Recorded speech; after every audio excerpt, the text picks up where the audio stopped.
안녕하세요.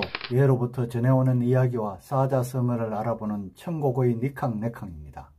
오늘은 우리가 좀 생소하게 들리는 한문성어이자 옛날 선비와 기생 황진이 사이의 사랑방 이야기에 대해서 한번 알아보고자 합니다. 아직까지 이 방송을 구독하지 않으신 분은 방송이 잘 노출될 수 있도록 지금 바로 구독, 좋아요, 알림 설정 꼭 부탁합니다.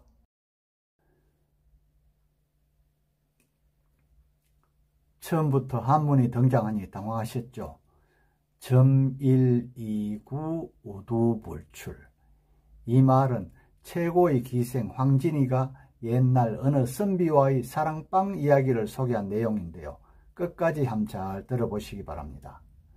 조선 중종 명종 때 당시 최고의 기생 황진이라는 것은 다 아시지요. 황진이에 관하여 전해오는 이야기가 하나 있는데요. 많은 이야기 중에 점일이구 우두불출, 이것에 대한 재미있는 이야기가 있어 여러분과 함께 한번 나눠보고자 합니다. 점일이구 우두불출. 문장은 다소 어려운 것 같은데 한자로는 별로 어려운 게 없죠. 점은 그냥 점점, 이는 아실 테고 입구도 아시죠. 그 다음 소우자, 그리고 두자는 머리 두자죠. 안일불날출. 자, 그럼 지금부터 그 의미를 한번 알아볼까요? 옛날 조선 중종시대 개성의 가무 절세 기생이 살았는데요. 예전의 기생은 명기가 되려면 미색뿐만 아니라 글과 가무에 아주 능해야 했는데 이 기생이 바로 그러한 기생이었다고 하네요. 그 기생의 소문은 싸이의 강남스타일이나 젠틀맨보다 더 급속히 파급되어서 팔도의 이름 있는 많은 한량이들이 모두 이 기생을 찾아가서 연정을 고백했겠죠. 그러나 그때마다 그 기생은 한량의 청을 들어주는 대신 문제를 내고 그 문제를 푸는 조건을 내세웠는데요. 말은 기생이지만 선비에 가까웠나 봐요. 그러나 희대의 문장가라는 사람조차도 그 기생이 낸 글을 풀이하지 못하고 허탈하게 돌아가기 일쑤였답니다. 정말 대단한 기생이었죠. 기생은 자신을 사모하는 한량이나 선비를 모두 이렇게 거절하고 언젠간 자신의 글을 명확히 풀이하고 사랑을 나눌 님을 기다리면서 평생 기생으로 가무와 글을 익혔답니다. 정말 지조도 있고 그 시대 보기 힘든 기생이네요. 얼핏 한량이라면 요즘 사람들은 건달점으로 알기 쉽지만 예전에는 한량이라면 사서상경은 기본이고요. 글체가 좋고 속심이 넓으며 기백이 뛰어나고 인물 또한 출중하고 무엇보다 풍류를 알아야 했다네요. 하지만 내노라하는 한량들 어느 누구도 기생의 앞에서 문장과 지혜를 능가할 기량을 가진 한량이 없었대요. 그래서 기생 앞에서는 최고라는 한량조차도 그 체면을 다 구기게 되었답니다. 그러던 어느 날 한 남루한 중년의 선비가 기생집에 들어왔는데요. 기생집 하인들은 처음에 남루한 그를 쫓아내려고 했답니다. 이 소란을 목격한 기생은 선비가 비록 남루했지만 범상치 않은 기품이란 것을 알고 대청에 모시고 큰 주안상을 바올린 후에 그 선비에게 새 지필묵을 갈아 이렇게 써 보였다네요. 아까 말한 대로 바로 점일이구 우두불출. 선비는 기생의 글귀를 보고 빙긋이 웃으면서 기생의 명주 속치마를 펼치게 한 후에 단필로 이렇게 썼답니다. 무슨 글자인지 궁금하시죠? 그런데 그 글자는 여러 자도 아니고 한 글자인데요. 다름 아닌 허락할 허자였다네요. 순간 기생은 그 자리에서 일어나 선비에게 큰 절을 삼비에 올렸답니다. 절을 삼비하는 의미도 잠깐 되짚어 볼까요?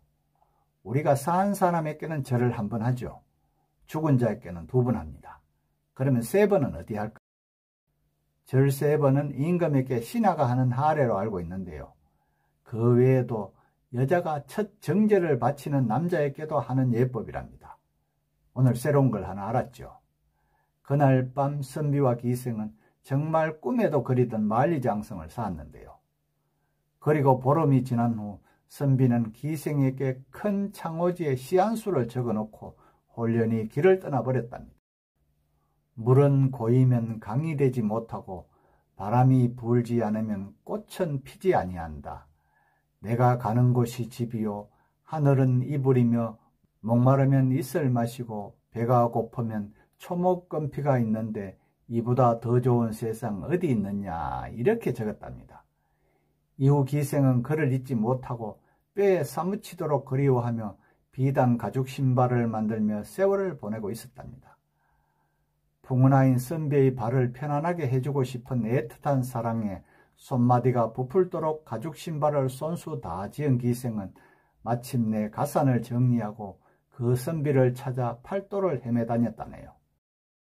정처 없이 팔도를 떠돌며 선비의 행방을 물색하던 중에 어느 날 선비가 절에 머물고 있다는 풍문을 듣고 나서야 극적으로 찾아가 재회를 했답니다.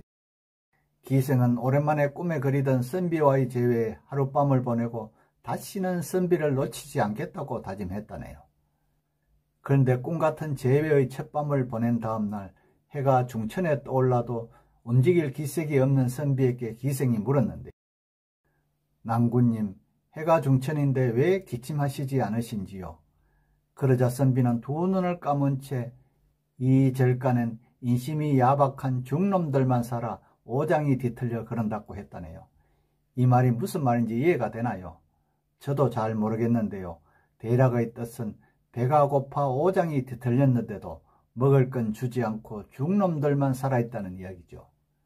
그러자 기생은 선비의 말을 적시 알아듣고 급히 마을로 단걸음에 내려가 근화한 술상을 봐 절간으로 불이 나게 돌아왔는데요.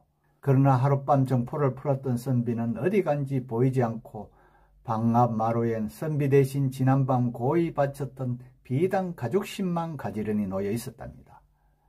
수년을 찾아 헤맨 끝에 재회한 선비가 홀연히 떠나버린 것을 알고 기생은 망연자실했지만 이내 선비의 고고한 심정을 깨달았다고 합니다. 선비의 사랑은 소유해도 선비의 몸은 소유할 수 없다는 귀한 교훈을 깨우친 기생은 선비의 깊고 높은 큰 사랑을 받았다는 것으로 스스로 위로하고요. 평생 동안 선비를 그리워하며 살았다고 합니다. 그런데 이 기생이 누구였을까요? 참 궁금하시죠? 이 기생이 바로 유명한 평양기생 황진이랍니다. 황진이에 대해서는 어느 정도는 다 알고 계시죠? 네이버에서 한번 검색해 볼까요?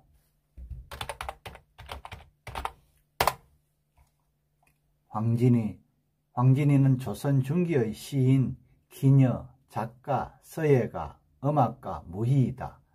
중종, 명종 때 활동했던 기생으로 다른 이름은 진랑이고 기생 이름은 명월로도 알려져 있다.